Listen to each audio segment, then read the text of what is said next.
Sebab dari terbitnya sampai kepada terbenamnya matahari, namaku besar di antara bangsa-bangsa, dan di setiap tempat dibakar dan dipersembahkan korban bagi namaku, dan juga korban sajian yang tahir. Sebab namaku besar di antara bangsa-bangsa, firman Tuhan semesta alam.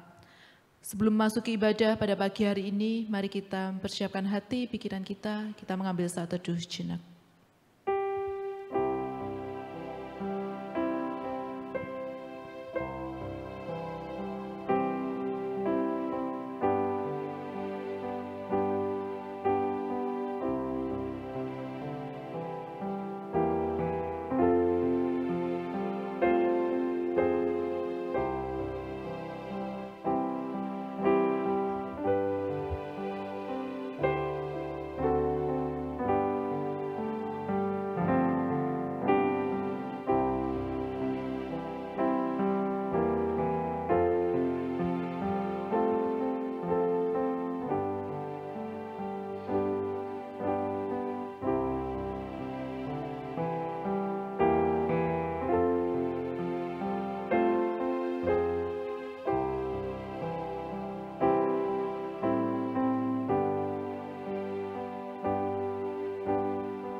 Pertolongan kita datangnya dari Allah yang menciptakan langit dan bumi serta segala isinya, dan yang tidak pernah meninggalkan hasil perbuatan tangannya. Turunlah kiranya atas kita kasih karunia dari Allah Bapa, Putra dan Roh Kudus. Amin. Shalom jemaat yang terkasih. Di pagi yang indah ini mari kita memberikan pengagungan, penghormatan hanya bagi Allah Tritunggal, hormat bagi Allah Bapa.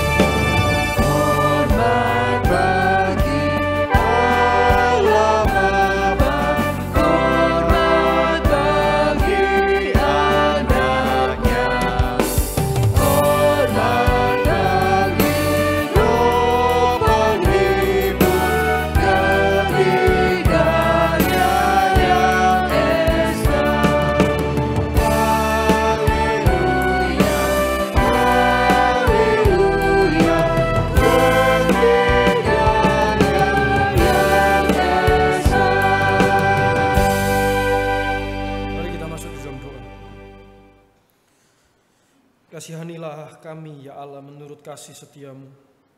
Hapuskanlah pelanggaran kami menurut rahmat-Mu yang besar.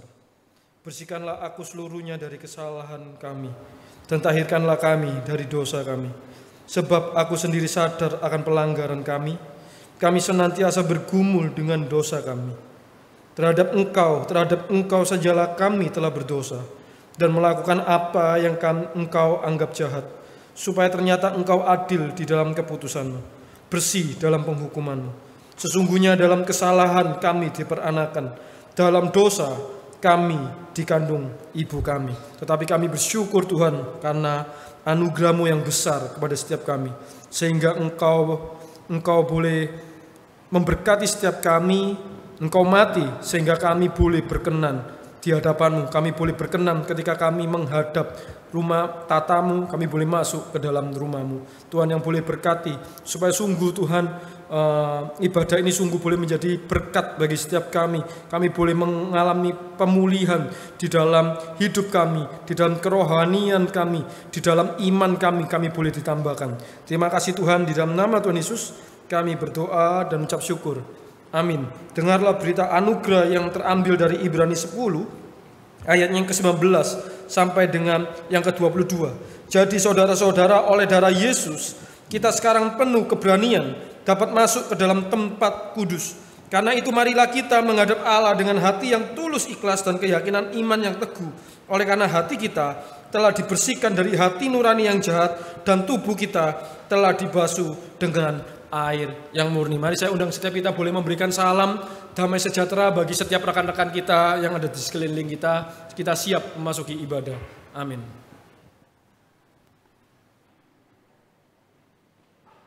Jemaat dipersilakan untuk duduk.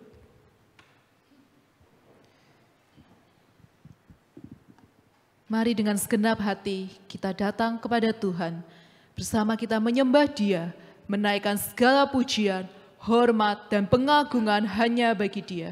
Segala pujian hanya baginya.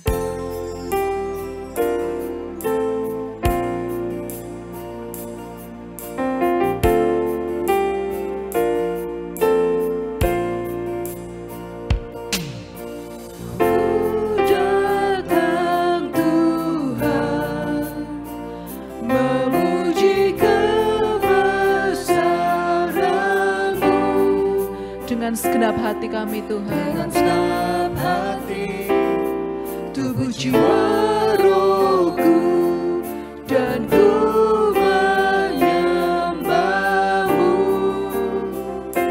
Ku datang Tuhan, Ku datang Tuhan, memuji kebesaran-Mu. Dengan segenap hati, tubuh jiwa rohku, dan ku menyembah-Mu. bagimu segala pujian, Bagimu segala pujian, bagimulah segala kehormatan, bagimu segala kehormatan, bagimu segala pengagungan, kemuliaan, bagimu ya Tuhan. Mari kita datang dengan segenap hati, kita memuji dan menyembah Dia.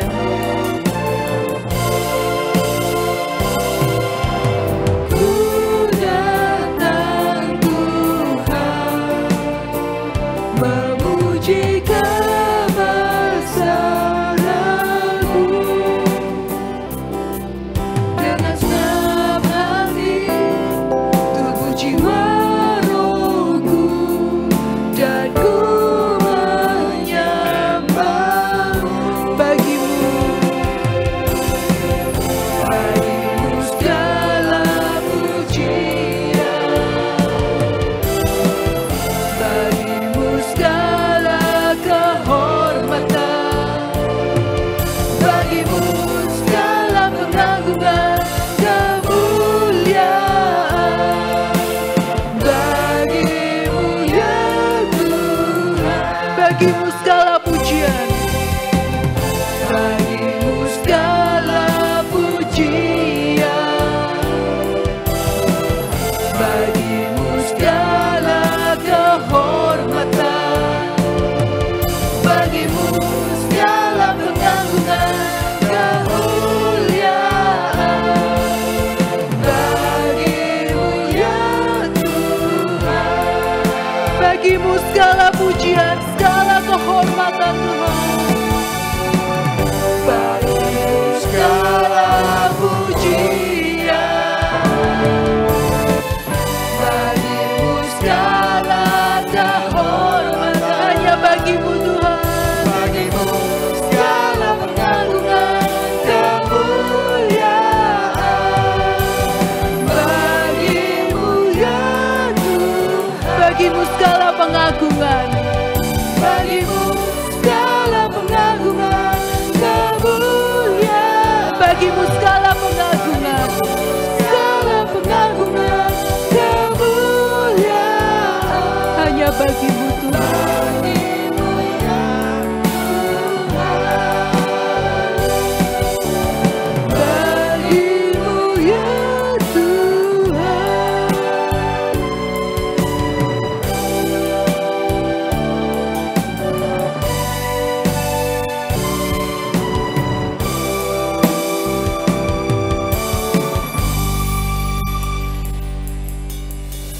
Kita dipilih untuk memberitakan perbuatannya yang dahsyat.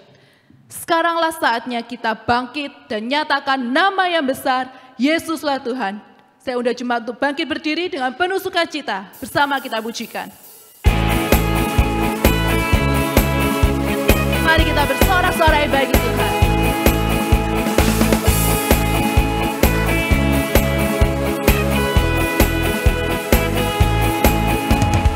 Kita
bangkit nyatakan, Katakan Yesuslah Raja pemenang. Raja pemenang.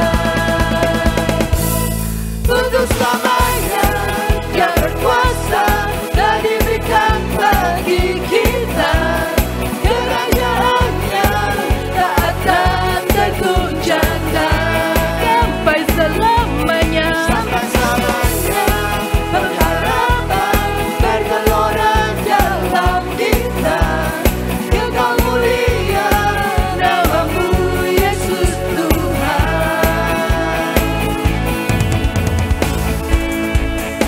Sekaranglah saatnya kita bangkit dan nyatakan nama yang besar, Yesuslah Tuhan. Sekaranglah saatnya kita bangkit dan nyatakan Yesuslah Raja pemenang. Sekarang saatnya bangkit nyatakan nama yang besar, Yesuslah Tuhan. Sekarang saatnya bangkit nyatakan Yesuslah Raja pemenang. Untuk selamanya. Untuk selamanya Dia berkuasa dan diberikan bagi kita. Kerajaannya tak akan tergoncangkan Sampai selamanya. sampai selamanya. Pengharapan bergelora dalam kita. Kekal mulia namamu Yesus Tuhan. Untuk selamanya Dia berkuasa dan diberikan bagi kita. Kerajaannya tak akan tergoncangkan sampai selamanya. Pengharapan bergelora dalam kita. Kekal mulia namamu Yesus Tuhan. Kekal mulia. Kekal mulia namamu Yesus Tuhan. Kekal mulia namamu Yesus Tuhan.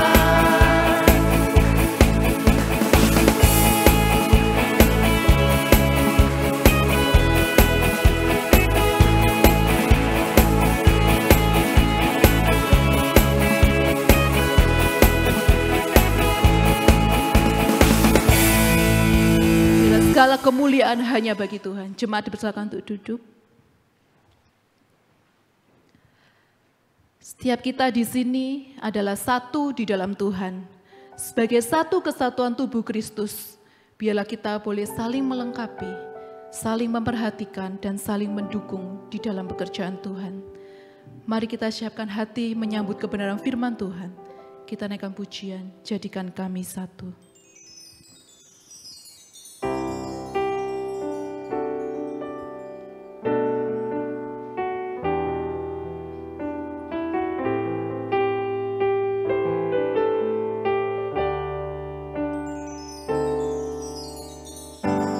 Kami rendahkan diri di hadapan-Mu, membawa hancur hati saat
merendahkan diri di hadapan-Mu Tuhan.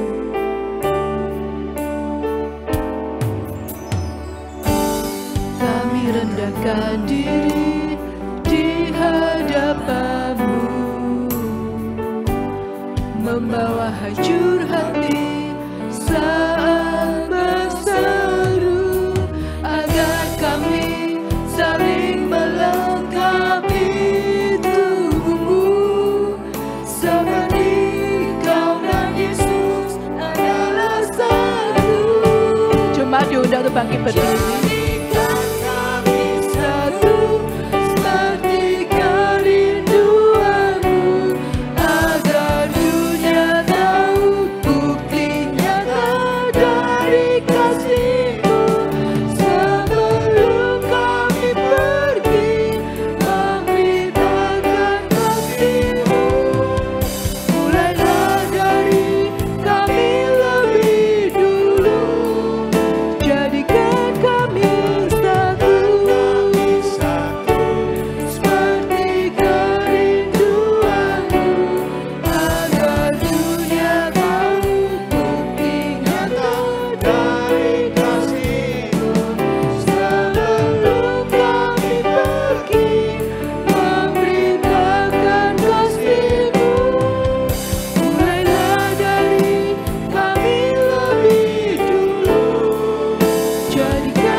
Tuhan, bukakan hati dan pikiran kami, supaya kami dapat mengerti anugerah yang Tuhan telah berikan kepada kami. Tolong kami untuk kami boleh mengerti, tolong kami untuk dapat menyadarinya.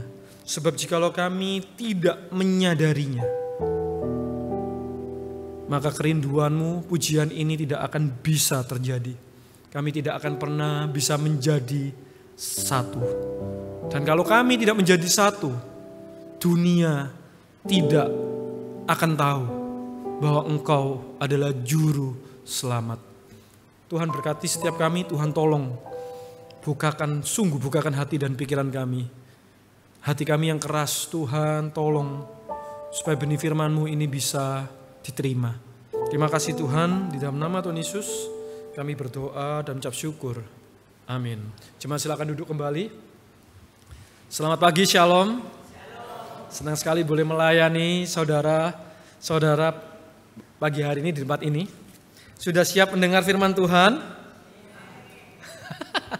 Sudah siap? Ya gitu dong, gitu ya. Mari saya ajak kita membuka satu bagian Alkitab yang terambil dari Ibrani 10 ayat 19 sampai 25. Tema kita pada pagi hari ini adalah Community of Grace atau komunitas anugerah. Nah, apa itu komunitas anugerah ya? Mari kita buka dari Ibrani 10 ayat 19 sampai 25. Saya ajak kita boleh membacanya karena saya tidak kasih ayat di PPT saya ya, supaya saya mengajak setiap kita boleh membuka Alkitab kita. Kita boleh pakai handphone kita untuk hal yang tepat ya. Ibrani 10 ayat 19 sampai 25. Kalau sudah dapat, saya ajak kita membacanya bergantian. Dimulai saya terlebih dahulu, baru Bapak Ibu ya. Ibrani 10 ayat 19 sampai 25. Jadi saudara-saudara, oleh darah Yesus kita sekarang penuh keberanian dapat masuk ke dalam tempat kudus.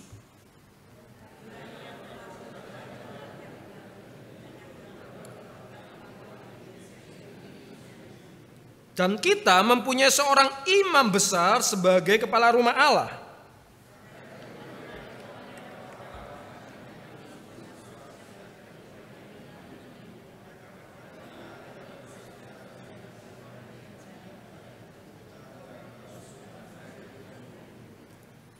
Marilah kita teguh berpegang pada pengakuan tentang pengharapan kita, sebab Ia yang menjanjikannya setia.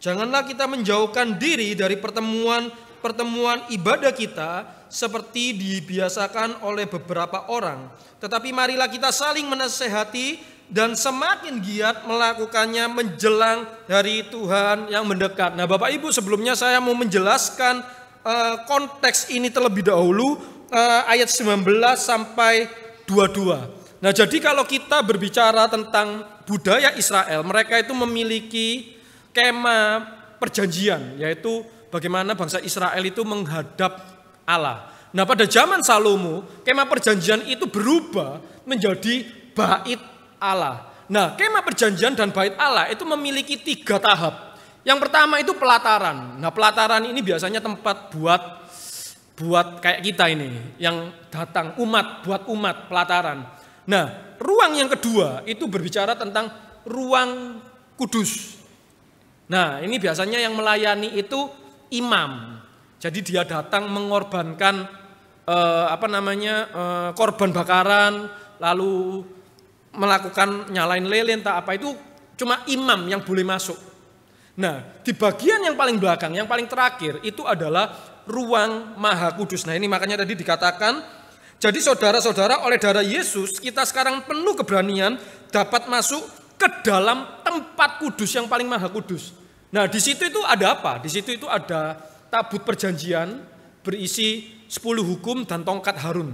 Nah, yang boleh masuk di sana itu cuma imam besar, tidak boleh imam, nggak boleh. Tetapi imam besar, dan itu cuma boleh masuk 1 tahun 1 kali yang boleh masuk ruang maha kudus.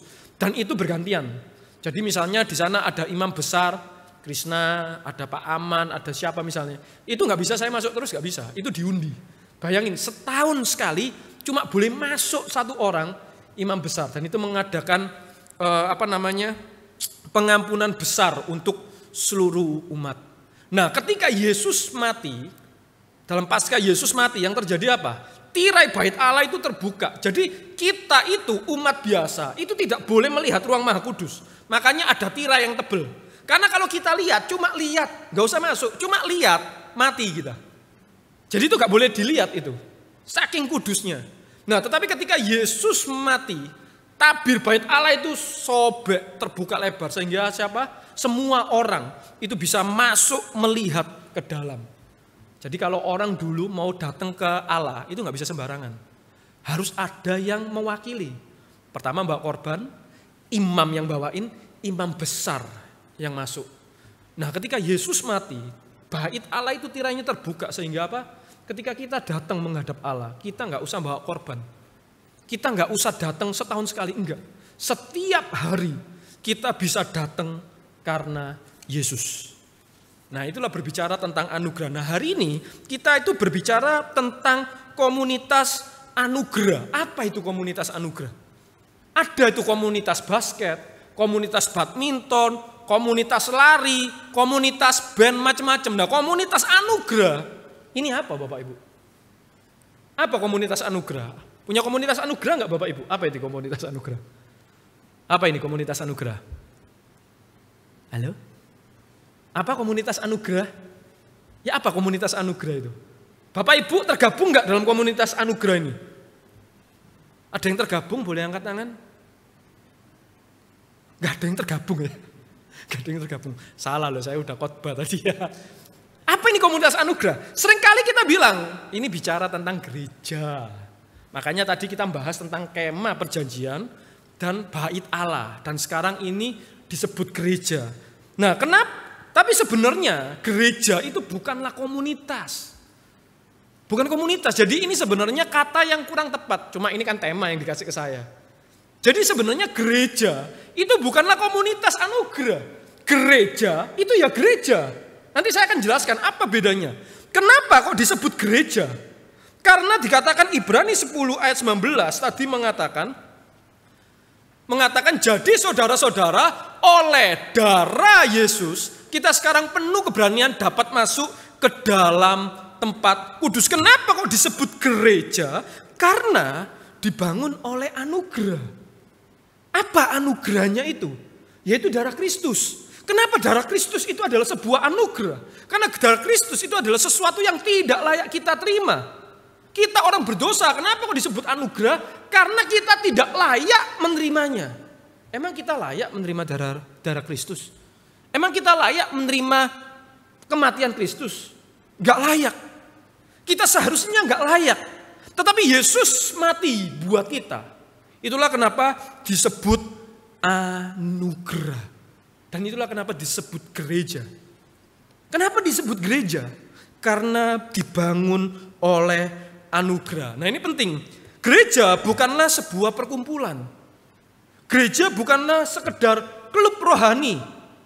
Gereja bukan sekedar komunitas rohani. Makanya saya bilang ketika kita berbicara gereja adalah komunitas, itu kurang tepat. Bukan cuma sekedar kumpul, bukan cuma sekedar klub. Komunitas itu kenapa kok disebut komunitas? Karena memiliki tujuan yang sama, karena punya karakter yang sama. Kenapa klub? Ya soalnya karena kita punya kesukaan yang sama, klub motor misalnya, karena suka yang sama. Tetapi apakah gereja adalah klub? Apakah komunitas? Bukan. Gereja adalah gereja. Kenapa disebut gereja? Karena dibangun oleh anugerah. Jadi gereja sekali lagi bukanlah sebuah perkumpulan, sebuah klub rohani, atau sebuah komunitas. Karena seringkali kita salah memahami gereja. Gereja lebih dari sekedar perkumpulan. Gereja lebih dari sekedar klub. Gereja lebih dari sekedar komunitas. Kenapa? Karena ada ikatan darah, Bapak Ibu. Ada ikatan darah. Karena gereja dibangun oleh darah. Darahnya siapa? Darah Kristus. Makanya lebih dari sekedar komunitas. Gereja punya ikatan yang lebih kuat. Apa yang ikatan lebih kuat daripada komunitas dan ikatannya darah apa? Apa Bapak Ibu? Apa? Apa? Hah? Apa Bapak Ibu? Saudara. Keluarga. Kenapa kok disebut saudara seiman? Kita kan saudara seiman. Bukan teman seiman, betul? Kita ini saudara seiman. Kenapa kok disebut saudara seiman? Karena saudara. Disebut saudara karena saudara. Sekarang saya tanya, komunitas sama keluarga beda nggak? Beda nggak? Beda nggak komunitas sama keluarga? Beda. Klub sama keluarga beda nggak? Beda nggak? Beda. Gereja bukanlah klub rohani. Gereja bukanlah komunitas rohani. Gereja bukanlah perkumpulan rohani. Gereja adalah keluarga. Kita harus tahu, ikatan kita itu kuat. Karena ikatan kita darah. Darah Yesus yang mengikat kita, yang mempersatukan kita. Maka kalau kita ngerti gereja itu apa? Gereja itu adalah sebuah tubuh. Makanya dikatakan apa? Kristus itu adalah kepala, gereja itu adalah apa? Tubuhnya. Di dalam Efesus 6 mengatakan apa? Rahasia ini besar. Tetapi yang aku maksudkan adalah apa? Kristus kepala, kita gereja adalah tubuh. Jadi gereja itu adalah tubuh. Bukan komunitas. Bukan tempat ngumpul loh. Kita itu adalah tubuh. Dan kita adalah apa? Sebuah keluarga. Makanya saudara seiman. Gitu loh. Dan gereja adalah suatu umat. Apa itu umat Bapak Ibu? Apa itu umat? Umat sama komunitas kuat mana? Kuat mana? Kuat umat Bapak Ibu. Karena umat ini masih ada kaitan darah. Apa itu umat? Umat itu adalah keluarga besar. Makanya jadi apa? Generasi toh. Menjadi generasi. House of David. Generasi keturunan Daud. Nah kan gitu. Pakainya house, rumah. Jadi umat itu dimulai dari mana? Keluarga. Makanya hubungan darah. Kita coba lihat perjanjian Allah dengan Abraham. Tuhan bilang apa? Aku akan menjadikan engkau apa? Bangsa yang besar. Keturunanmu akan seperti bintang di langit dan pasir di bumi. Dimulai dari mana? Dimulai dari mana? Satu anak. Siapa namanya? Iskandar. Ishak. Dimulai dari satu anak, satu keturunan menjadi bangsa yang besar. Itu umat. Hubungan darah enggak? Darah. Dari Ishak turun Yakub, anaknya. Yakub punya 12 suku. Cucunya semua itu bangsa besar, itu hubungan darah. Gitu loh. Dan begitu juga kita. Kita itu umat yang besar. Berasal dari mana? Satu keturunan. Keturunannya siapa? Siapa? Satu anak tunggal. Yesus, anak Allah. Jadi kita harus ngerti ya, gereja itu apa ya? Gereja bukan klub. Gereja bukan perkumpulan. Gereja bukan komunitas. Bukan. Gereja adalah tubuh. Gereja adalah keluarga. Gereja adalah keluarga besar. Nah, tadi saya bilang, tapi ada satu yang membuat kita menjadi keluarga, tetapi bukan dari saudara, dari saudara. Dari mana? Dari mana? Dari mana, ayo? Ayo, dari mana? Dari pernikahan. Kita pernikahan tidak saudara loh. Tapi karena sebuah pernikahan kita menjadi keluarga. Dan itulah Efesus 6 yang tadi saya bilang. Ketika Paulus membahas tentang pernikahan, dia bilang, ini adalah sebuah rahasia besar. Tapi yang ku maksud adalah antara Kristus dengan jemaat. Kristus itu mempelai pria, gereja mempelai wanita. Dan kalian tahu nggak Bapak Ibu, di dalam konsep pernikahan Kristen itu berbicara tentang konsep anugerah. Konsep anugerah. Pernikahan Kristen itu konsep anugerahnya besar. Kita lihat Bapak Ibu, kita gereja itu tidak layak dicintai. Itu gereja itu adalah orang berdosa seperti Homer. Seorang pelacur yang dibayar oleh suaminya yaitu Hosea, dibayar kembali, ditebus, dinikahi kembali.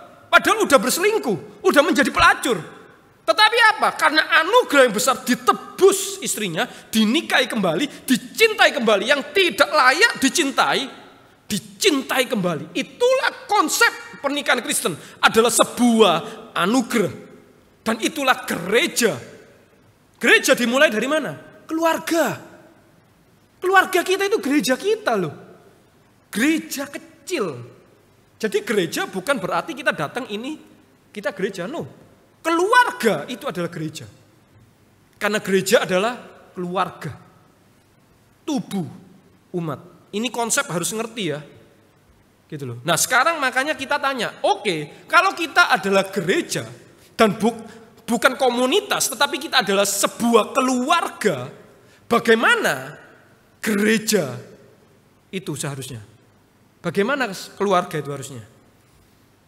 Gimana Bapak Ibu? Kita kalau sama istri, sama suami, sama anak, sebagai keluarga kita harus gimana Bapak Ibu? Ayo, harus gimana? Sebagai istri harus gimana? Sebagai anak harus gimana? Nah, ayat 24 sampai 25. Kita baca sama-sama ayat 22 sampai 25. Kita baca sama-sama. 1, 2, 3. Karena itu marilah kita menghadap Allah dengan hati yang tulus ikhlas dan keyakinan iman yang teguh. Apa artinya? Apa artinya? Menghadap Allah, berani menghadap. Ini berbicara tentang keterbukaan, kejujuran. Sebagai keluarga, kita harus jujur, betul nggak? Suami harus terbuka sama istri. Istri harus terbuka sama suami. Anak harus terbuka dengan orang tuanya. Orang tua harus terbuka dengan anak. Betul nggak? Sebagai keluarga kan harus gitu. Betul ya? Yang kedua, ayat 23. Marilah kita teguh berpegang pada pengakuan tentang pengharapan kita. Sebab ia yang menjanjikannya setia. Apa artinya? teguh berpegang pada pengakuan ini berbicara tentang percaya, Bapak Ibu. Dalam keluarga harus percaya enggak? Wah, harus. Suami harus percaya sama istri enggak? Harus. Istri harus percaya sama suami enggak? Harus. Anak harus percaya sama orang tua enggak? Harus. Orang tua harus percaya anak enggak? Harus. Harus ada sebuah kepercayaan di dalam keluarga. Betul Bapak Ibu? Yang ketiga apa? Ayat 24, dan marilah kita saling apa? Memperhatikan supaya kita saling mendorong. Di dalam keluarga kita saling memperhatikan enggak? Saling memperhatikan toh. Suami memperhatikan istri, memperhatikan anak. Istri memperhatikan suami, memperhatikan anak. Anak memperhatikan orang tuanya. Harus saling memperhatikan sebagai keluarga. Supaya apa? Saling mendorong. Waduh, suamiku lagi stres, lagi down. Perhatian. Di apa? Disupport, dipijitin misalnya, ya kan? Gitu. Lalu apalagi? Ayat 25, janganlah kita apa? Menjauhkan diri dari pertemuan-pertemuan ibadah kita. Dan marilah kita saling apa? Menasehati. Saling menguatkan. Saling menguatkan, betul enggak? Jadi keluarga harus seperti itu. Sama. Karena gereja adalah keluarga, gereja harus apa? Harus seperti itu. Saling menguatkan, saling menasehati, saling percaya, saling apa? Saling terbuka, saling mendorong. Bahkan apa? Kumpul. Betul enggak? Namanya saudara kumpul. Idealnya seperti itu Bapak Ibu. Tapi kalau kita boleh jujur, realitanya apa? Bukankah kita sebagai keluarga kita saling tertutup? Ada amin Bapak Ibu? Saling apa? Bukan saling percaya, tapi saling apa? Saling curiga. Saling asumsi. Ada amin Bapak Ibu? Lalu apa lagi? Saling apa? Saling memperhatikan. Saling memperhatikan. Tapi bukan saling mendorong, tapi saling apa? Jungkrakno Bapak Ibu. Nah toh, ngono lho. Dek lho yo kayak gitu. Ngono kok ngomeli aku. Nah kan gitu. Memperhatikan kita. Lalu saling apa? Saling menghindar. Ada amin Bapak Ibu? Males lah ketemu kon. Nah, kan gitu toh. Pindah kamar aku. Kan gitu. Betul gak Bapak Ibu? Ada amin? Bahkan bukan saling menasehati tetapi saling nyacati. Amin Bapak Ibu? Betul gak Bapak Ibu? Idealnya seperti itu. Sebagai gereja yang harusnya penuh dengan kasih, penuh dengan anugerah, tapi nyatanya, realitanya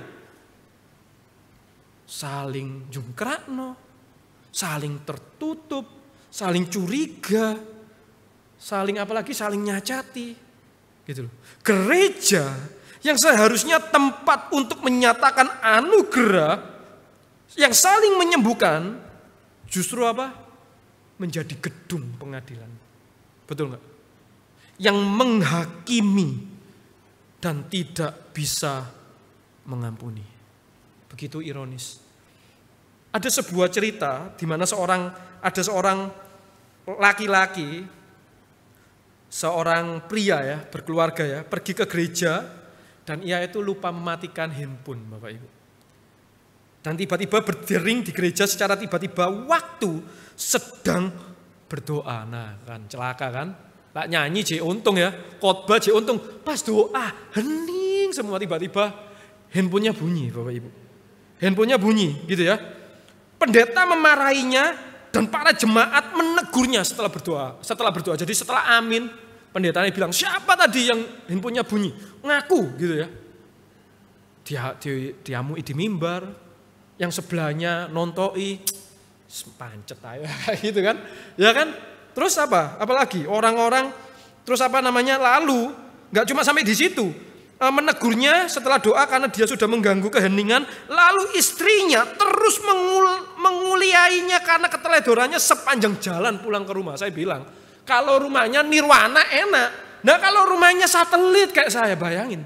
Setengah jam dikomplain terus diomel makan itu apa terus dibilang ini wah setengah jam Bapak Ibu ya apa Bapak Ibu sepanjang perjalanan gitu loh. Orang-orang tampak melihatnya dengan rasa malu.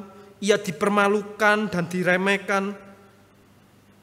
Malamnya Bapak Ibu, ia pergi ke kafe, masih merasa gugup, ia memesan minuman, ia merasa gugup dan terguncang, tanpa sengaja ia menumpahkan minumannya di meja.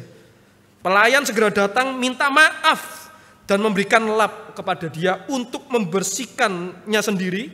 Lalu petugas kebersihan mengepel lantai. Manajer datang memberikan minuman pengganti. Lalu ia memberikan tepukan. Tenang Pak, semuanya oke? Tenang Pak, nggak apa-apa, santai aja. Kalau seperti itu apa yang terjadi Bapak Ibu? Mulai saat itu, pria ini tidak pernah datang ke gereja lagi, tetapi tidak pernah absen datang ke kafe. Ironis enggak? Di luar sana, pelayanannya jauh lebih baik daripada gereja. Gereja yang harusnya tempat orang menerima anugerah, diampuni, disupport, justru apa? Dihakimi. Itulah sebabnya kenapa banyak orang pergi meninggalkan gereja. Bahkan iman mereka. Kenapa? Karena kecewa dengan gereja. Orang kecewa dengan gereja. Itulah alasan utama orang pergi ninggalin gereja. Bahkan apa? Bukan cuma gereja. Iman mereka. Karena apa? Kecewa sama gereja. Dan nyatanya orang Kristen yang kecewa itu banyak. Orang Kristen yang kecewa di gereja itu banyak. Mereka yang kecewa bukan hanya yang pergi atau pindah. Tetapi apa? Mereka yang sebenarnya tetap tinggal di gereja. Saya tanya Bapak Ibu, mengapa Bapak Ibu masih setia di sini? Apakah karena ini atau sebenarnya karena sudah sangat kecewa? Ya percuma, pindah nanti ya segitu sepodo ae lah. Tetapi apa? Hadir. Tetapi apa? Enggak pindah. Tapi apa? Kecewa. Dan menjadi apa? Jemaat yang apatis, pasif. Datang tetapi apa? Gak melok apapun. Pelayanan enggak, males lah. Gak pelayanan lah. Datang tetapi apa? Suruh pelayanan enggak mau. Datang sih tapi apa? Disuruh ikut, ayo ikut ini, enggak mau. Datang pulang gitu. Orang yang kecewa bukan yang pergi, tetapi yang tinggal di gereja bisa. Apatis. Datang tapi tidak ada kontribusinya. Tetapi bisa aja aktif. Tetapi apa? Nyacati. Pelayanan tapi apa? Ya segitu tok, gak bisa bertumbuh. Kenapa? Karena gak mau ngasih lebih, wis cukup. Untung-untungan aku jadi pelayanan. Tapi kecewa. Untung-untungan aku jadi pelayanan. Tapi gak pernah naik pelayanannya. Ya segitu toh ay. Banyak Bapak Ibu. Hamba Tuhan. Emang gak bisa kecewa? Bisa hamba Tuhan kecewa Bapak Ibu. Emang hamba Tuhan pergi, ada yang pergi dari gerejanya. Nah sih gak pergi, emang gak khotbah. Ya tetap mesti khotbah. Tetapi apa? Kecewa sama gereja. Bisa. Celaka. Hamba Tuhannya kecewa sama jemaat, jemaat kecewa sama hamba Tuhan, celaka. Jemaat kecewa sama hamba Tuhan, celaka. Khotbah apapun gak pernah didengerin Bapak Ibu. Itulah alasannya kenapa gereja akhirnya tidak bisa bertumbuh juga. Alasan orang meninggalkan gereja karena apa? Kecewa. Nah kalau meninggalkan gereja kira-kira bisa bertumbuh gak? Ya gak bisa. Tuhan kasih gereja supaya kita bertumbuh. Tapi kita kecewa, kita meninggalkan gereja, mana bisa bertumbuh. Dan itulah alasan kenapa banyak orang Kristen akhirnya mentok. Tidak pernah bertumbuh. Di gereja, duduk, hadir. Tetapi tidak pernah bertumbuh. Jawabannya apa? Karena kecewa. Kecewa sama pengkhotbahnya. Kecewa sama hamba Tuhannya. Mana isu bertumbuh hamba Tuhannya, khotbah apapun gak pernah didengar. Kecewa sama hamba Tuhannya. Hamba Tuhan sendiri kecewa sama jemaatnya. Tapi gak iso pindah. Ya apa? Wes selingkaran setan. Akhirnya apa? Mati gereja. Tidak bisa bertumbuh. Hamba Tuhannya kecewa sama jemaatnya, jemaatnya kecewa sama hamba Tuhannya, kecewa sama rekan-rekan yang lain. Tapi kumpul, akhirnya gereja apa? Gereja adalah perkumpulan orang-orang kecewa. Kan ironis Bapak Ibu.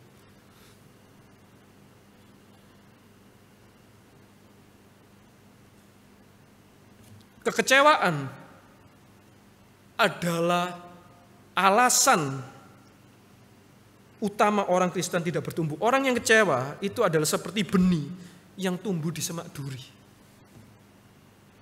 Ada 4 benih ya, tahu ya? Yang pertama jatuh di mana? Jalan. Terus dimakan burung. Jadi cuma dengar tapi gak ngerti mulai. Benih yang kedua jatuh di mana? Tanah berbatu. Tetapi apa? Karena berbatu keras, dia nggak bisa berakar, makanya nggak bisa tumbuh. Jadi itu seperti apa? Dia dengar firman Tuhan ini, oh apik, firman Tuhan ini apik. Tapi Mariono lupa, firman Tuhan itu nggak berakar. Apik, ngerti, tetapi apa? Karena nggak berakar, dia nggak bertumbuh. Yang ketiga jatuh di mana? Semak duri. Dia bertumbuh karena tanah. Dia bertumbuh, tetapi apa? Sekelilingnya itu menghimpit. Akhirnya apa? Bertumbuh, tetapi tidak berbuah. Tanah yang baik bertumbuh dan berbuah. Nah kita bertumbuh, tetapi apa? Tidak berbuah, mentok. Kenapa nggak berbuah? Kecewa. Jadi semak duri itu bukan berbicara tentang hal-hal duniawi aja. Bicara yang cinta uang, enggak. Tetapi kekecewaan itulah semak duri. Menghimpit gereja sehingga apa? Gereja nggak bertumbuh, gereja nggak berbuah. Akhirnya apa? Mati, meninggalkan iman. Ironis nggak? Gereja seharusnya tempat anugerah, tetapi apa? Tidak bisa memberikan anugerah, tidak bisa menyatakan anugerah. Makanya bagaimana mungkin kita bisa saling menguatkan? Bagaimana kita bisa saling menasehati? Bagaimana kita bisa saling berkumpul kalau kekecewaan yang ada di dalam diri kita? Makanya hari ini kita belajar, apa masalahnya? Kenapa kok kita sebagai gereja, kita itu sulit beranugerah? Kenapa kita sulit mengampuni? Kenapa kita itu memendam kekecewaan? Gak iso beres kekecewaan ini. Kenapa Bapak Ibu? Apa masalahnya? Mengapa kita sebagai gereja sulit menyatakan kasih atau anugerah bagi sesama kita? Kenapa Bapak Ibu? Gitu loh. Problemnya kan ini, anugerah. Tetapi kita nggak punya anugerah. Kenapa? Kenapa? Kok kita tidak bisa menyatakan anugerah? Gitu loh. Saya kasih jawabannya Bapak Ibu. Boleh tampilin ini. Video.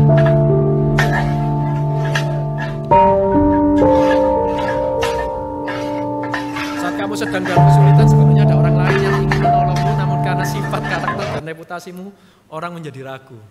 Nah, kira-kira apa ini yang pengen saya sampaikan? Apa ini kira-kira? Wah, ini saya KU2 lupa kenalan tadi, nggak tahu namanya semua, ini nggak bisa nyebut ini. Ada yang mau volunteer Pak Ibu? Kok dientak tak sing aku ingat. Kau apa kau? Kau apa kau? Apa pesan yang pengen saya sampaikan melalui video ini? Kenapa sih kok kita itu sulit beranugerah? Kenapa? Kenapa? Iya, kenapa? Kenapa AI? Siapa tadi yang jawab? Ini AI, Pove. Apa AI? Ayo AI. Apa ini yang pengen saya sampaikan? Apa ini? Apa yang pengen saya sampaikan? Saya tunggu Bapak Ibu. Belakangnya CGB mungkin ya ini. Koko CC. Apa aku apa C? Apa pesan yang pengen saya sampaikan dari video ini? Kenapa sih kok kita itu sulit beranugerah? Kenapa? Dari gambar ini. Benar gak sih? Saat kita sedang dalam kesulitan sebenarnya ada orang lain yang ingin menolong. Namun karena sifat, karakter, dan reputasi kita orang menjadi ragu. Betul ya? Betul ya? Inilah kenapa butuh anugerah Bapak Ibu. Butuh anugerah. Kok berani bantu kok? Berani bantu gak kok? Kenapa gak berani bantu kok? Takut digigit. Makanya ular ini butuh anugerah. Apa anugerahnya? Orang yang mau siap digigit. Pasti gigit. Makanya butuh anugerah. Siapa yang mau kasih? Siapa yang mau kasih? Betul nggak? Butuh anugerah ini. Karena apa? Pasti digigit. Masalahnya gak ada yang mau. Siapa sih yang mau? Bapak Ibu, kenapa saya nampilkan ini? Kita sering ngomong, iku lho kamu, wis tak bilangin, kamu iku ngono, butuh pertolongan ditolong gak mau. Kita nyalain orang, tapi sadar gak sih? Itu kita Bapak Ibu. Itu kita. Kita itu seperti ular berbisa.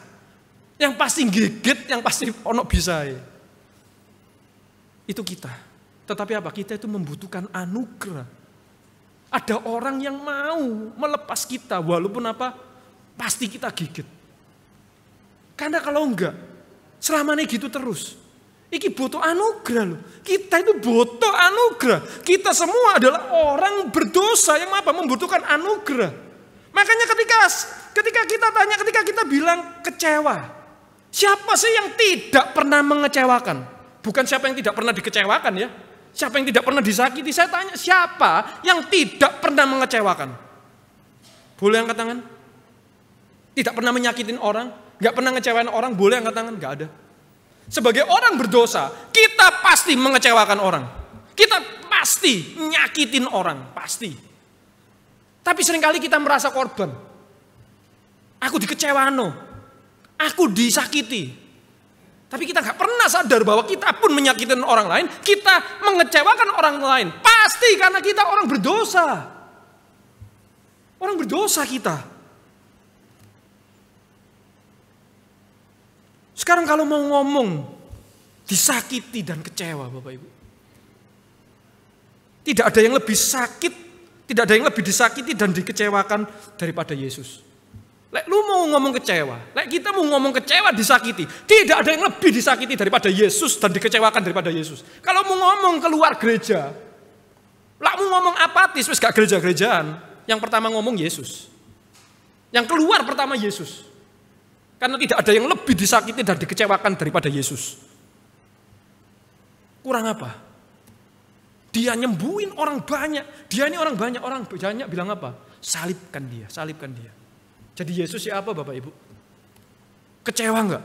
Kecewa, betul enggak? Sakit hati enggak? Oh sakit hati. Ini loh. Tapi yang dia lakukan apa? Malam mau mati Bapak Ibu, mau mati. Lagi makan wis momen haru ini. Yang terjadi apa? Para murid ribut. Siapa yang lebih baik? Siapa yang lebih layak duduk di kiri dan kanan Yesus? Gila enggak? Itu lagi ribut mereka. Tapi apa yang dilakukan Yesus? Apakah Yesus balik meja? Wis gak usah selamat-selamatan lah, wis pulang aja aku. Wis selamat tuh dirimu dewek. Apa yang dilakukan Yesus? Dia ambil baki, dia basuh kaki para muridnya. Orang-orang yang rebutan posisi. Orang-orang yang apa? Yang ninggalin dia, yang katanya janji Tuhan, aku gak akan ninggalin lu. Tapi apa ditinggalin? Emang Tuhan gak tahu? Tuhan tahu. Tuhan tahu. Siapa yang akan ninggalin dia? Siapa yang akan menyangkal dia? Siapa yang akan menjual dia? Dia tahu. Tapi apa yang dilakukan Yesus? Apakah dia kecewa, dia pergi? Saya percaya dia kecewa, dia sedih. Tapi yang Yesus lakukan apa? Dia membasuh kaki. Yang Yesus lakukan apa Bapak Ibu? Dia beranugerah. Dia melepaskan kaleng itu. Dan memilih digigit. Demi apa? Melepasin kaleng. Itulah kenapa Yesus mati buat kita. Dia memilih nyelamatin kita. Itulah anugerah besar. Dia memilih untuk apa? Kita gigit. Supaya apa? Kita bebas. Dia memilih mati. Supaya apa? Kita selamat. Dia berikan pipi kanannya ketika pipi kirinya ditampar. Dia berikan tubuhnya ketika mereka meminta jubahnya. Dikasih. Tuhan bilang, barang siapa minta jubahmu, kasih ono sama apa? Pakaianmu. Tuhan gak kasih pakaian, Tuhan kasih tubuhnya. Dia jalankan 3 mil. Dia pikul salib. Berjalan. Mondar-mandir. Dia apa? Dia doakan para musuhnya. Tuhan katakan dalam Matius 5, doakan orang yang membenci kamu. Didoakan sama Tuhan, Tuhan ampuni karena mereka tidak tahu apa yang mereka perbuat. Dia apa? Dia basuh para pengkhianat, dia basuh penyangkal. Dia panggil kembali orang-orang yang meninggalkan dia. Sadar enggak kita Bapak Ibu? Kita orang berdosa, kita ini ular berbisa. Tetapi anugerah Allah ada untuk kita. Dia memilih kita gigit demi apa? Ngasih kita harapan. Mati. Kepala di sana gak bisa lepas ya apa? Mati. Gak bisa makan, gak bisa apa. Sadarkah kita? Kenapa kok kita gak bisa beranugerah? Jawabannya satu. Karena apa? Kita gak menyadari anugerah yang kita terima. Kenapa kita gak menyadari anugerah yang kita terima? Karena kita tidak menyadari betapa kita manusia berdosa sama seperti ular ini. Kalau kita menyadari, aku disakiti. Tetapi aku juga menyakiti Yesus dan Yesus baik sama aku. Yesus mengampuni aku, kenapa aku gak bisa mengampuni orang lain? Kapan kita menyakiti Yesus? Kapan? Ketika kita menyakiti sesama kita. Ketika kita mengecewakan sesama kita. Ketika kita menyakiti suami kita, istri kita, anak kita, mengecewakan mereka. Kita sedang menyakiti Yesus. Kalau Yesus beranugerah sama kita, kenapa kita sulit untuk beranugerah kepada orang lain? Kenapa? Karena kita enggak menyadari bahwa kita sama-sama berdosa. Gereja adalah kumpulan orang percaya yang berdosa. Jangan lupa itu. Jangan cuma ingat, oh gereja adalah kumpulan orang percaya. Bukan. Kumpulan orang percaya yang berdosa yang pasti apa? Podo-podo GGT. Sama-sama nyakiti, pasti nyakiti. Kalau Tuhan bisa beranugerah sama kita, kenapa kita sulit beranugerah? Kenapa kita mudah menghakimi? Kenapa kita sulit mengampuni?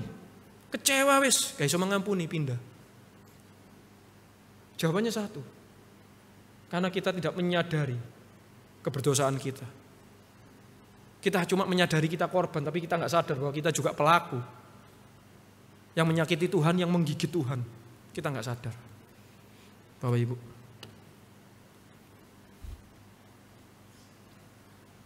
Kita tidak dapat memberi atau membagikan apa yang tidak kita miliki. Kita tidak dapat melakukan apa yang tidak pernah diajarkan kepada kita. Kalau kita tidak pernah mengalami anugerah Bapak Ibu, kita nggak iso bagikan itu anugerah. Kalau kita tidak pernah diajarkan artinya mengampuni. Ketika kita salah diampuni, kita tidak punya pengalaman itu, kita tidak mungkin bisa mengampuni orang. Itulah kenapa Tuhan mengajarkan terlebih dahulu. Dia memilih apa? Karena aku pernah menggigit Tuhan dan Tuhan tetap menyelamatkan aku. Itulah yang memampukan aku untuk apa? Berani digigit. Ngerti ya Bapak Ibu ya? Karena Tuhan pernah tak gigit, tapi dia tetap memilih menyelamatkan saya. Makanya apa? Saya siap digigit orang lain untuk menyelamatkan dia. Kita ngalami anugerah Allah enggak? Ngalami. Pasti ngalami. Menyadari enggak? Itu dua hal yang berbeda. Gitu. Kita coba buka Yohanes 13 ayat 7 sampai 8. Ini berbicara tentang pembasuhan kaki. Yohanes 13 ayat 7 sampai 8. Yohanes 13 ayat 7 sampai 8.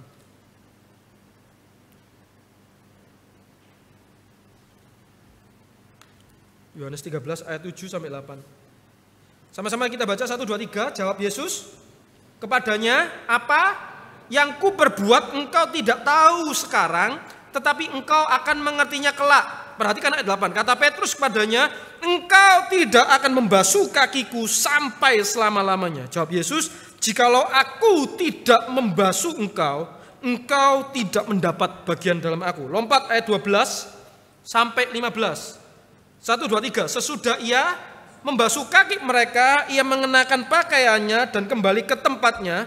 Lalu ia berkata kepada mereka, mengertikah kamu apa yang telah kuperbuat kepadamu? Kamu menyebut aku guru dan Tuhan, dan katamu itu tepat. Sebab memang akulah guru dan Tuhan. Jadi jikalau aku membasuh kakimu, aku yang adalah Tuhan dan gurumu, maka kamu pun wajib saling membasuh kakimu. Sebab aku telah memberikan suatu teladan kepada kamu, supaya kamu juga berbuat sama seperti yang telah kuperbuat kepadamu. Apa artinya? Artinya ini loh. Jadi Petrus itu mau dibasuh kakinya. Tapi Petrus bilang, Tuhan ojo lu tidak boleh membasuh kakiku. Tuhan bilang, lu gak ngerti Petrus. Lu itu nanti akan menyangkal aku. Makanya aku perlu membasuh kakimu supaya apa? Supaya kamu mengalami anugerahku. Sekalipun lu nyangkal aku ini tetap mengasihi kamu loh. Buktinya apa? Iki lo tak basuh kaki. Makanya dia mengatakan, kalau lu nyebut aku guru dan Tuhan, maka lu harus melakukan apa yang aku lakukan. Aku sudah kasih kamu teladan, maka kamu harus melakukan. Tuh, Tuhan digigit terlebih dahulu. Supaya apa? Kita berani, mampu, siap untuk apa? Menerima gigitan untuk orang lain. Ini sebenarnya berbicara tentang pemuritan, Bapak Ibu. Ini berbicara tentang pemuritan. Apa itu pemuritan? Apa itu KTB? Apa itu sel group? Apapun namanya. Apa itu pemuritan? Pemuritan apa itu KTB? KTB itu apa? Pemuritan. Sel group itu apa? Pemuritan. Intinya pemuritan, cuma beda nama. Cuma pertanyaannya pemuritan itu apa? Seringkali kita itu pemuritan cuma, oh Tuhan Yesus itu ini. Cuma belajar firman Tuhan. Cuma ngisi ini doang. Pemuritan itu ngisi hati. Ngisi hati. Pemuritan itu berbicara tentang mengajarkan anugerah Tuhan, menyatakan anugerah Tuhan kepada orang lain. Jadi kalau aku memuridkan orang, aku yang sebagai koko, sebagai bapak rohani, aku yang dewasa, aku itu ngayomi anak-anak. Aku ngajarin ini loh, anugerah seperti aku. Apa yang membuat saya mampu melakukan? Saya bersyukur karena apa? Saya itu dimuridkan oleh pembina saya, oleh kakak-kakak senior saya. Sehingga saya mampu. Gitu. Saya juga mencekno Bapak Ibu. Saya juga nyakot saya itu. Kita ini cecenya teman saya ini. Erlin ini ya. Teman saya Erlin ini cecenya. Dulu di Pregolan. Wah saya nyakot, ya saya ndablek ya nakal Bapak Ibu. Tapi karena senior, mereka mengasihi saya. Walaupun saya sakiti mereka, saya gigit mereka ya, saya sakitin mereka, saya kecewakan mereka. Mereka tidak pernah kecewa sama saya. Mereka tetap mengasihi saya sampai hari ini. Itulah kenapa Bapak Ibu, saya sekarang pembina remaja. Emang gak kesel ngurusin remaja, emang gak kecewa sama remaja, emang gak sakit hati ngurusin remaja. Kita wis hancur-hancuran, kecewa lah. Tapi apa yang membuat saya bertahan, apa yang membuat saya mau tetap mengasihi mereka, apa yang membuat saya mengampuni? Jawabannya apa? Pengalaman saya diampuni. Karena saya menyadari, aku dulu sama kayak mereka. Sama buruknya, bahkan lebih buruk. Kalau koko lu sabar sampai aku. Kalau pembinaku sabar sampai aku. Kenapa aku gak bisa sama mereka? Ini juga ada koko ini juga ya. Tahu ini, koko ini. Kalau koko saya sabar sama saya, mengasihi saya. Itulah yang memampukan saya bisa mengasihi adik-adik saya di remaja. Mereka nuwa kali opo, mereka nyakitin saya apa. Yo saya iso ngamuk, iso kecewa, tapi apa? Tetap mengampuni mereka, tetap mengasihi mereka. Kenapa? Karena saya punya pengalaman itu. Tuhan kasih teladan. Makanya murid-muridnya dikatakan apa? Kamu harus saling membasuh kaki. Diturunkan, teladan itu diturunkan. Jadi pemuritan saya bukan ngisi ini, tapi hatinya diisi. Kita itu menyatakan anugerah loh dalam pemuritan. Di dalam KTB pemuritan, anak didik kita salah, tapi kita nggak bisa mengampuni. Bukan pemuritan namanya.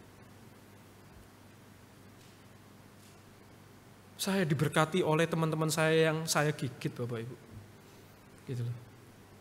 Makanya barusan kita bisa beranugerah. Kenapa? Karena kita telah mengalami terlebih dahulu. Bapak Ibu, saya banyak kekecewaan di gereja, kecewa saya.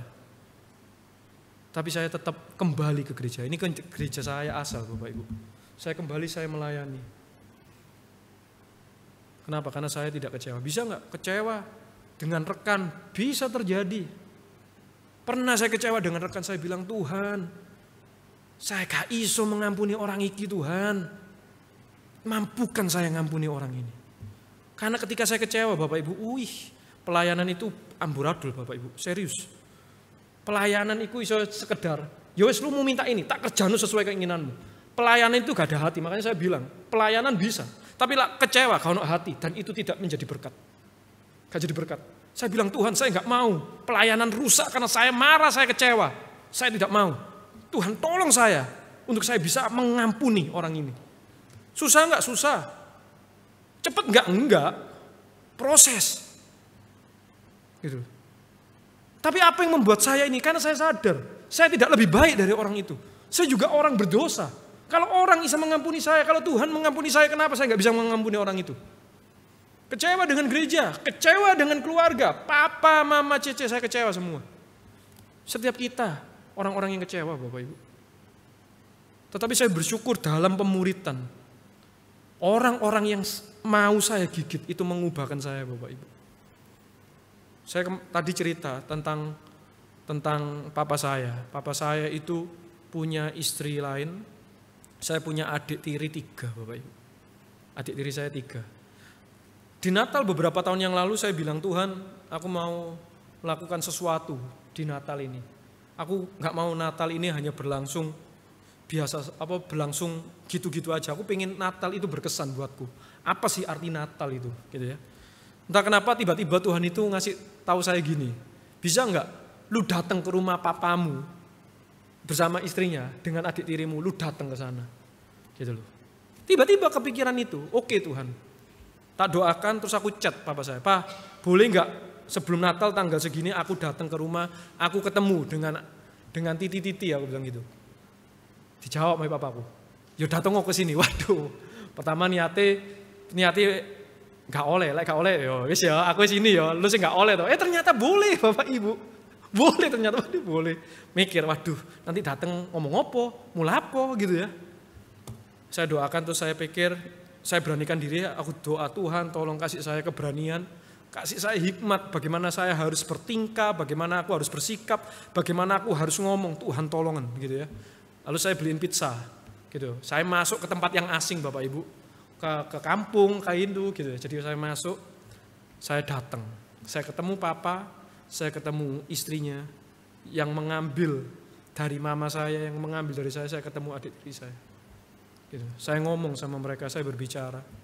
Saya mau menunjukkan apa? Datang ke sana saya mau menunjukkan salam damai. Ketika aku datang ke kamu, aku datang bukan untuk menghakimimu, aku datang bukan untuk tukaran kon sing mengambil papa aku lu sing ngambil ini, enggak. Saya datang bukan untuk itu. Saya datang membawa damai. Aku datang membawa damai. Dan itulah bagiku pesan Natal. Natal adalah Tuhan datang bagi orang yang enggak layak. Emang papaku layak terima saya? Enggak. Aku yang dilukai, lu yang datang ke saya. Tapi enggak. Aku datang ke rumahmu, aku memberi damai. Itulah Natal, saya bilang. Itulah Natal. Yesus datang kepada siapa? Apakah kita layak menerima dia? Enggak. Yesus datang kepada orang-orang yang enggak layak terima dia. Bahkan apa? Kita yang enggak layak terima dia, kita memperlakukan lebih enggak layak lagi, dikasih kandang. Itu Natal. Tuhan datang bagi orang-orang yang tidak layak dia datangi. Dan saya lakukan. Kenapa saya bisa? Karena saya benar-benar mengerti anugerah Tuhan bagi saya. Bapak Ibu kita sebagai gereja, apakah kita menyadari anugerah Allah bagi kita? Terakhir kita buka Ibrani 12 ayat 15. Sebagai penutup, Ibrani 12 ayat 15. Kita baca sama-sama. Ibrani 12 ayat 15.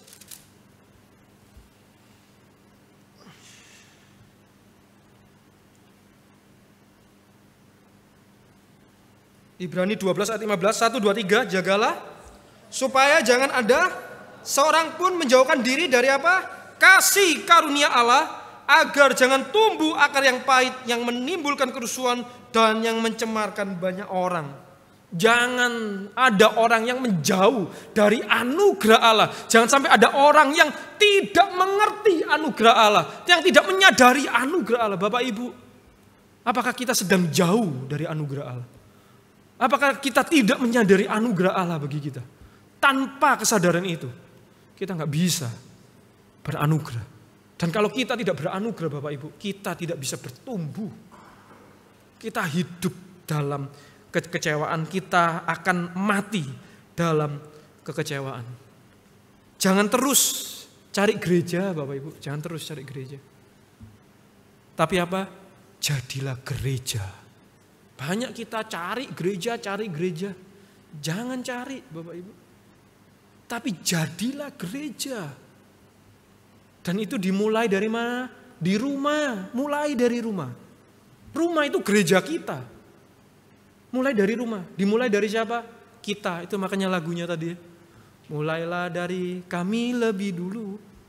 Susah. Seringkali Tuhan opo kok mesti aku. Iku lu sing mencekno. Iku sing mesti berubah sih. Betul enggak? Amin Bapak Ibu. Kita kan mesti gitu. Suamiku lu sing mencekno. Mestinya dia yang berubah dulu. Istriku yang berubah dulu. Anakku iki lho, coba lah anakku nurut. Lah aku kan gak perlu ngamuk-ngamuk. Apa kok harus aku? Memang harus kita. Mulailah dari kita lebih dulu. Mulailah dari kami lebih dulu. Bapak Ibu yang nyanyi tadi. Mulailah dari siapa? Aku lebih dulu. Dari kita dulu. Saya rindu gereja rungkut ya, benar-benar ditopang oleh anugerah. Jika enggak Bapak Ibu, itu bukanlah gereja. Dan kata Tuhan, kaki dianmu akan aku ambil. Jangan sampai kaki dian diambil. Gereja rungkut ada untuk jadi berkat. Biarlah orang yang gak percaya cari kita nggak cari gereja. Orang yang gak percaya yang cari kita. Kita jadi apa? Kita jadilah gereja. Mulailah dari kita. Bukan mulai dari dia, tapi dari kita. Mari kita masuk dalam doa.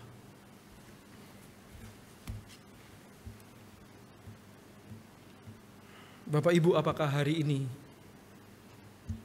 engkau sedang hidup di dalam kekecewaan? Kecewa dengan hamba Tuhan, kecewa dengan pengurus, kecewa dengan rekanmu, atau kecewa dengan anggota keluargamu di rumah.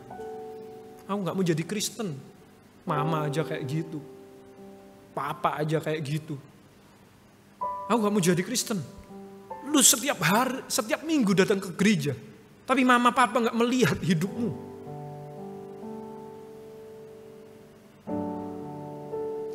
Saya nggak tahu Bapak Ibu, apakah kita sedang hidup dalam kekecewaan. Kalau kita sedang hidup dalam kekecewaan hari ini, maukah kita dipulihkan? Maukah kita dibebaskan? Sebab jika enggak, itu akan membunuh kita perlahan-lahan. Kekecewaan itu akan membunuh kita perlahan-lahan. Tuhan nggak bisa pakai kita jadi berkat. Itu justru menghancurkan gereja. Itu justru menghancurkan orang-orang yang sebenarnya kita kasihi. Maukah kita pulih? Saya kasih waktu untuk kita boleh berdoa.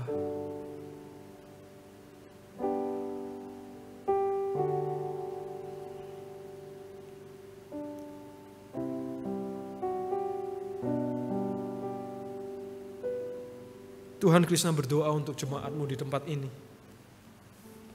Kami sadar Tuhan, kami adalah manusia yang rapuh. Kami mudah sekali tersinggung, kami mudah sekali disakiti, kami mudah sekali dikecewakan. Tapi kami lupa Tuhan, bahwa kami pun juga mudah menyakiti.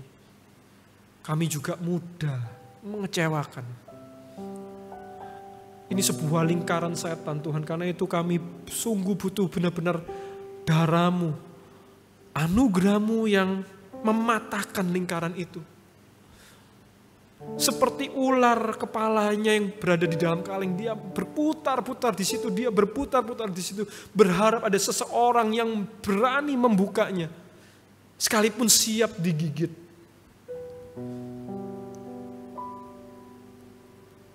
Terima kasih Tuhan karena Engkau mau melakukan itu. Engkau melepaskan kaleng itu. Engkau kami gigit. Bukan cuma kami gigit, bisa kami, dosa kami semuanya kami salurkan kepadamu. Engkau tahu kami akan menggigitmu. Engkau tahu mereka yang akan menyangkalmu, akan menyalibkanmu, engkau tahu. Tetapi engkau tetap beranugerah, engkau tetap memilih untuk digigit, untuk disalib. Tuhan, biarlah kami sungguh benar-benar menyadari anugerah yang besar ini. Sehingga Tuhan, kami pun mampu untuk menolong orang lain di dalam kesusahannya, di dalam kekecewaan, dalam kepahitannya. Kami mampu memulihkan mereka dengan menolong mereka, memberikan mereka anugerah supaya kekecewaan mereka pun pulih. Sakit hati mereka pulih. Tolong kami Tuhan. Pakai kami supaya kami dapat memulainya. Biarlah kami yang memulainya Tuhan. Bukan orang lain. Tetapi aku terlebih dahulu. Krishna terlebih dahulu. Banyak orang Tuhan yang membutuhkan pertolongan. Itu bisa jadi suami. Itu bisa jadi istri kita. Itu bisa jadi mertua kita. Itu bisa jadi menantu kita. Itu bisa jadi anak kita. Itu bisa jadi sahabat kita dan masih banyak lagi. Banyak orang yang hidup di dalam kaleng, rekan-rekan. Dan mereka membutuhkan kita. Menolong mereka. Tuhan ingin memakai gerejanya. Tuhan ingin memakai kita untuk melepasnya. Pakai kami Tuhan, biarlah mulai dari kami, dari keluarga kami, dari gereja. Mungkin tidak langsung pulang ini, tidak. Mungkin membutuhkan waktu. Tetapi untuk bisa itu bukan waktu, tetapi anugerah-Mu bagi setiap kami. Terima kasih Tuhan. Dan saat ini Tuhan kami mau menaikkan beberapa pokok doa untuk gereja kami, untuk bangsa dan negara kami. Kami mau berdoa bagi gereja yang mengecewakan kami. Tuhan, kami mau. Karena kami mau mengasihi gereja ini. Kami mau mengampuni gereja ini dan orang-orang di dalamnya. Karena kami adalah keluarga, kami adalah saudara. Kami mau berdoa untuk gereja ini. Mari Bapak Ibu, saya ajak kita untuk boleh bangkit berdiri. Setiap kita yang rindu ada pemulihan, saya ajak setiap kita berdoa. Berdiri berdoa. Mari Bapak Ibu kita berdoa untuk gereja kita. Supaya sungguh kekecewaan-kekecewaan itu boleh diobati. Kekecewaan-kekecewaan ini boleh dihilangkan. Kita berdoa untuk generasi remaja kita hari ini ya. Generasi muda kita hari ini. Kita doakan hamba Tuhan kita. Kita doakan Pak Aman beserta keluarganya, semu. Istri kita doakan. Hamba Tuhan Pak Aman semu. Kita doakan untuk jemaat kita. Mari kita saling berdoa. Mari kita berdoa. Tuhan, Krishna berdoa untuk jemaat-Mu di tempat ini. Tuhan yang boleh pulihkan. Tuhan, kalau mungkin mereka sungguh kecewa dengan kami sebagai hamba Tuhan. Mungkin kami pun tidak bisa sesuai dengan ekspektasi mereka. Tuhan, tolong mereka untuk boleh benar-benar dapat mengampuni, mereka dapat lepas dari kekecewaan. Dan mungkin kalau ada jemaat yang sakit, disakiti, dikecewakan oleh rekan-rekannya yang lain, Tuhan, tolong mereka pun juga bisa memberikan pengampunan. Tuhan yang boleh pimpin, Tuhan yang boleh sertai. Tuhan yang boleh tolong untuk mereka boleh mengerti arti pengampunan yang sesungguhnya. Tuhan yang boleh pimpin, Tuhan yang boleh tolong jemaat-Mu untuk boleh benar-benar menyadari anugerah-Mu yang besar dalam hidup mereka. Tuhan, Krishna berdoa untuk jemaat-Mu yang juga bergumul di dalam keluarga kecewa, dalam keluarga. Tuhan yang boleh tolong, biarlah mereka sungguh boleh melekat di dalam anugerah-Mu, supaya mereka dapat menyatakan anugerah-Mu dalam keluarga mereka. Tuhan yang boleh tolong, terima kasih. Selanjutnya Bapak Ibu, mari kita juga berdoa untuk negara, pemimpin kita yang juga mengecewakan kita. Mari kita berdoa, kita doakan. Mungkin kita bilang, itu bukan pemimpin yang aku pilih, tetapi kita berdoa untuk mereka, supaya Tuhan berbelas kasihan kepada bangsa dan negara ini. Kita doakan supaya pemimpin kita, walaupun bukan orang percaya, diberikan hati yang takut. Mereka boleh berani mengambil keputusan yang benar, yang adil, sekalipun konsekuensinya berat.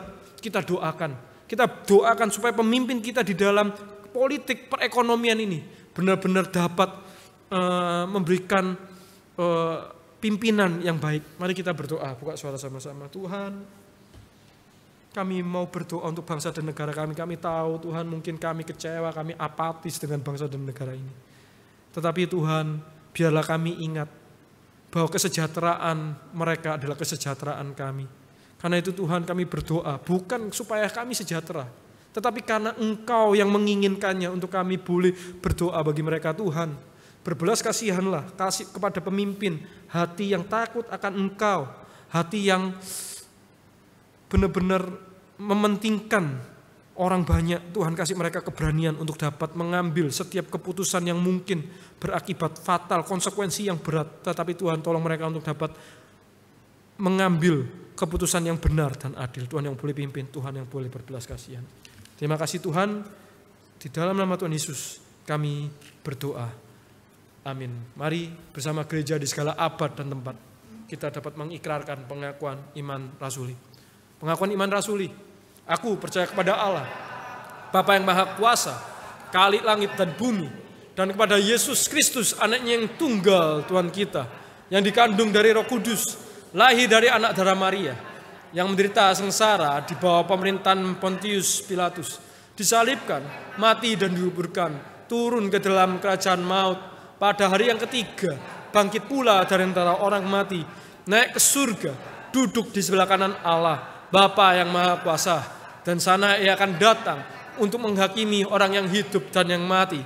Aku percaya kepada Roh Kudus, gereja yang kudus dan am, persekutuan orang kudus, pengampunan dosa, kebangkitan tubuh, dan hidup yang kekal. Amin. Jemaat silakan duduk. Tuhan Yesus memberkati.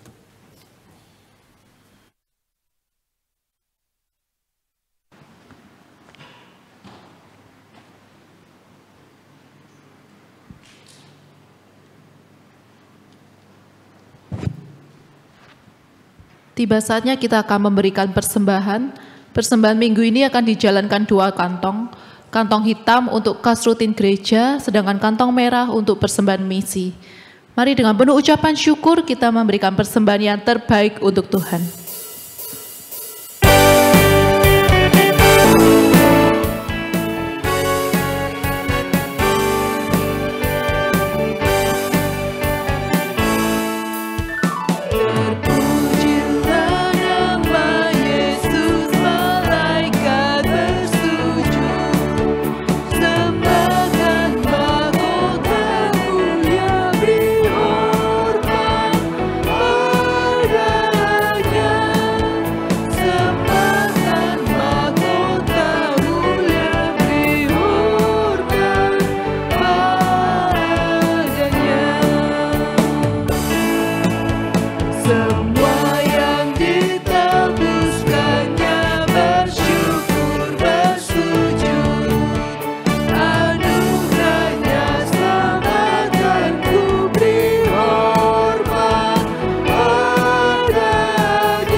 Di dunia berhimpun bersujud.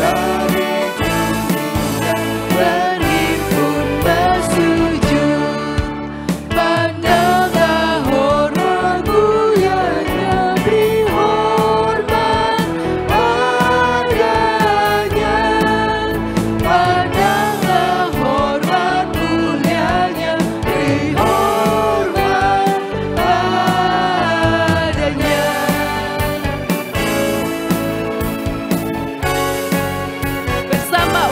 surga bertelut bersujud. Bersama umat di surga bertelut bersujud. Bagi domba yang disembelih beri hormat padanya. Bagi domba yang disembelih beri hormat padanya. Terpujilah nama Yesus. Terpujilah nama Yesus, malaikat bersujud, sembahkan mahkotamu. Jemaat diberi yang pakai berdiri. Padanya, sembahkan mahkotamu yang beri hormat. Beri hormat.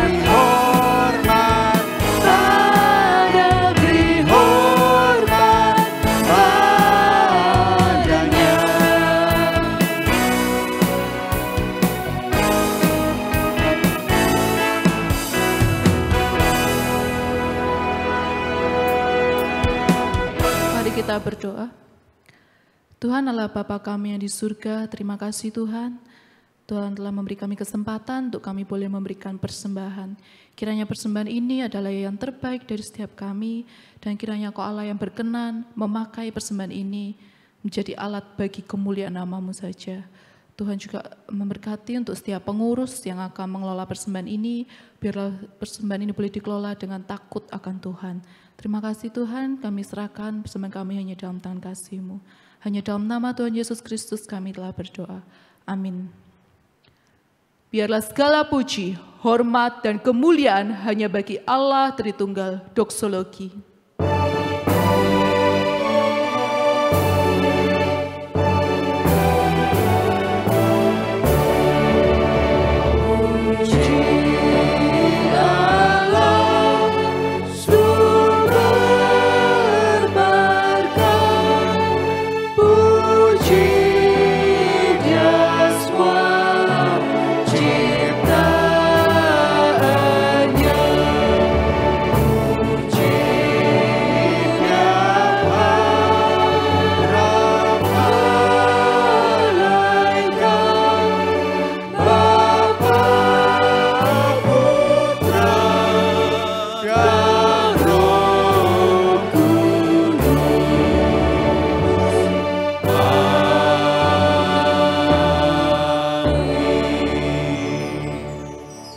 Jemaat yang dikasihi oleh Tuhan, pulanglah. Engkau sudah mendengar kebenaran firman Tuhan. Lakukanlah dan terimalah berkat daripada Tuhan. Kiranya kasih karunia daripada Allah kita yang Esa, Bapa Yesus Kristus yang begitu mengasihi kita, dan Allah Roh Kudus yang selalu menuntun hidup kita, kiranya senantiasa menyertai hidupmu, memberkati hidupmu, dan menuntun hidupmu untuk sungguh-sungguh menjadi komunitas yang menjadi berkat mulai saat ini sampai selama-lamanya. Amin.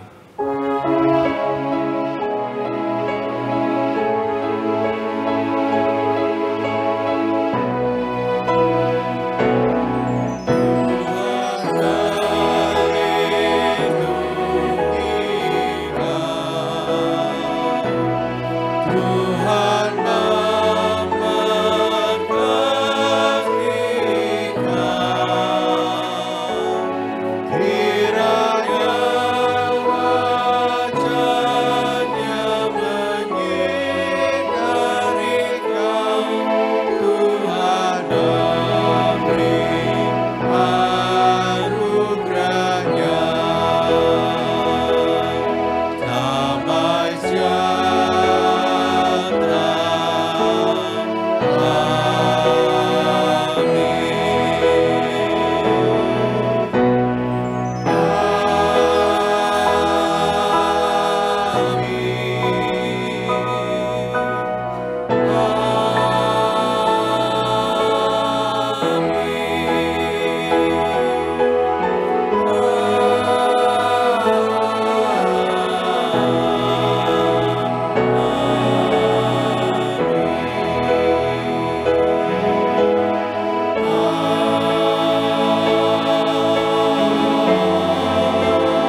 Yesus memberkati.